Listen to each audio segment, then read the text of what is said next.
दोस्तों, आज के इस वीडियो में हम लोग एक ऐसे प्राइवेट सेक्टर बैंक के बारे में बात करने वाले हैं, जो हर किसी के पोर्टफोलियो में होगा ही होगा। हो सकता है कि किसी ने उसको हायर प्राइस पे खरीदा हो एंड हो सकता है कि किसी ने उसको लोअर प्राइस पे खरीदा हो। एंड ये एक ऐसा प्राइवेट बैंक है, जो रिटेलर्स लोगों को काफ़ी ज़्यादा पसंद है। जी हाँ, दोस्तों, आपने सही समझा, मैं बात कर रहा हूँ येस बैंक के बारे में। आज मार्केट में दोस्तों येस बैंक काफ़ी ज़्यादा फ़ोकस में था। आज देखिए दोस्तों मार्केट में तो येस बैंक का शेयर ₹22.80 के आसपास ओपन हुआ था एंड ओपन होते ही येस बैंक के शेयर में हम लोगों को 2% का बड़ा उछाल आते हुए देखने को मिला था। दरअसल आज येस बैंक ने अपने स्ट्रेस्ड एसेट को एक एआरसी को बेच दिया है। एआरसी मतलब दोस्तों एसेट रिस्ट्रक्शन कंपनी, यानी कि according to exchange filing, Bombay based private lender Yes Bank limited ने कटेरा इंडिया प्राइवेट लिमिटेड में अपना एक्सपोजर को ट्रांसफर कर दिया प्रूडेंट एआरसी लिमिटेड को। आगे बढ़ने से पहले दोस्तों हम लोग ये बता दें कि प्रूडेंट एक एसेट रिकंस्ट्रक्शन कंपनी है, जिसके लिए येस बैंक को 203.4 करोड़ रुपए कैश में दिया गया है।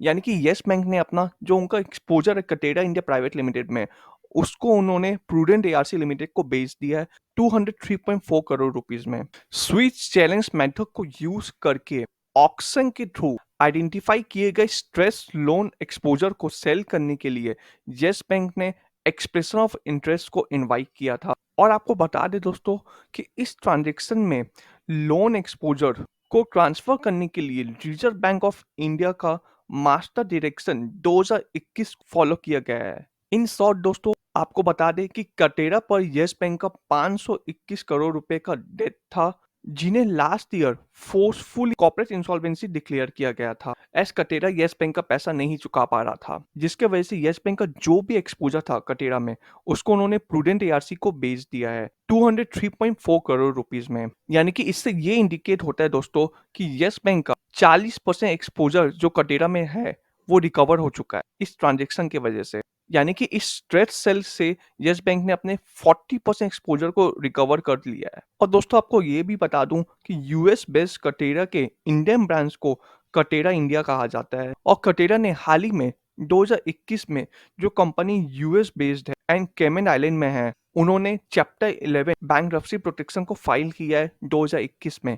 यानी कि कटेरा की जो US based and Cayman island unit है, उन्होंने चैप्टर 11 बैंक्रप्सी प्रोटेक्शन को फाइल किया है 2021 में। यानी कि कंपनी ने दिवालिया के लिए फाइल किया था 2021 में। लेकिन दोस्तों कटेरा के US unit and Cayman island में जो यूनिट है, उन्होंने बैंक्रप्सी फाइल कर लिया, लेकिन कटेरा इंडिया ने उस समय कहा था कि वो अपने कंस्ट्रक्शन प्रोजेक्ट एंड सॉल्यूशन पर कंसंट्रेट करना जारी रखेंगे इंडिया में। यानी कि दोस्तों यूएस एंड कैमन आइलैंड की यूनिट कटेरा ने बैंक्रप्सी फाइल कर दिया है 2021 में, तब भी कटेरा के इंडिया यूनिट्स अपना काम करना जारी रखी थी। आपको बता दूं दोस्तों, एक आर्टिकल के अकॉर्डिंग कटेरा कंपनी के पोर्टफोलियो में कई सारे इंडिया में फैले hotels, business parks, malls and hospital है। साथ ही साथ आपको दोस्तों ये भी बता दूं कि more than a year prior JC Flower ARC ने येस बैंक से 48,000 करोड़ रुपए का ट्रबल लोन बुक को खरीदा था। यानी कि दोस्तों इससे हम लोगों को ये समझ आ रहा है कि धीरे धीरे येस बैंक के बुक्स में जो भी स्ट्रेस लोन है, उसको येस बैंक क्या कर रहा है, बेच दे रहा है किसी और कंपनी को। जैसे कि ऊपर हम लोगों को देखने को मिला था कि येस बैंक ने कटेरा इंडिया पे अपना 40% एक्सपोजर को प्रूडेंट एआरसी को बेच दिया 203 करोड़ रुपए में, जो कि काफी अच्छी बात है। काफी टाइम से येस बैंक कटेरा इंडिया से अपने लोन दिए हुए पैसे को रिकवर नहीं कर पा रहा था, जिसके वजह से एंड में येस बैंक को अपने कटेरा इंडिया में एक्सपोजर को सेल करना पड़ा प्रूडेंट एआरसी को, जिससे येस बैंक का 40% एक्सपोजर रिकवर हो चुका है।